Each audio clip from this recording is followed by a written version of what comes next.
So throughout the previous several videos, we've talked about organizing ideas into arguments and stories and bumps. And I want to say that it's okay if you are skeptical of this. In the previous video, I mentioned that some writers will be using these beats implicitly. They won't even write them, but they will know they're in your mind, which again may make you skeptical. Maybe you say, no, Aaron, that's not really what's happening. And that's okay. The goal of our class is that writing is thinking.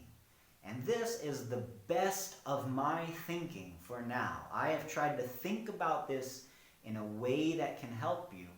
And I think that these techniques are worth knowing. But certainly there's always more to explore and more to discover. You will find places where I am wrong.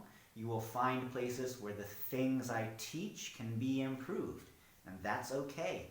That's part of what you can do, and maybe even part of your job as a young scholar. So that's great, and hopefully these things will help you, but they're really not right. It's hard for me to say these things are really true.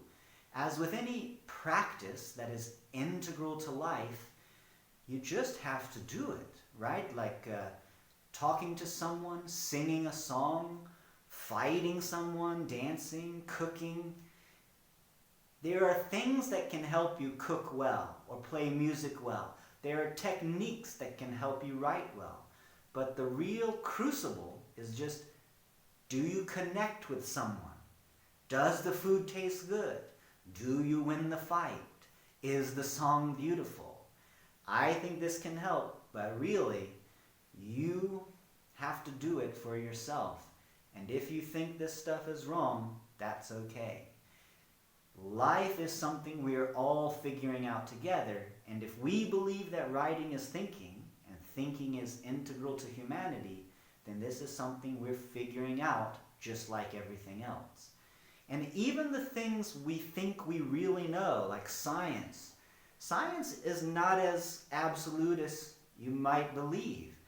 Newton's laws, for example, are beautiful. They're beautifully appropriate, but they're not actually correct. They're not actually reality, as Einstein pointed out with relativity and its effects. Nonetheless, Newton's ideas are very, very useful when we need to figure something out around us. In the same way, I hope these techniques will be very, very useful to you as you are building the cathedral of your own point of view, which also probably will not be perfect. You will probably all your life, hopefully, be learning to think better, communicate better, write better, do everything better. So if you are skeptical of the things that I have been talking about, that's okay. I would like to challenge you, though, to be skeptical with rigor, to have your own reason for being skeptical. And in that regard, for this last class, we will go the other way.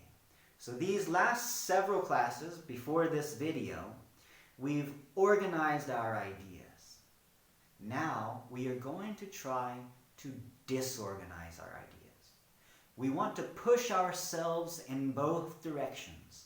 We want to do the work and do the stretching so that hopefully we grow healthier in mind. We've practiced structuring ideas. Now we'll go the other way and try to come up with words that have no meaning when put next to each other. We will try to completely disattach organization from ideas, which may sound strange, and indeed it is strange, but it's part of the practice of learning to actually stretch into chaos and then do the work of structure and stretch into chaos, and that is what we will attempt now.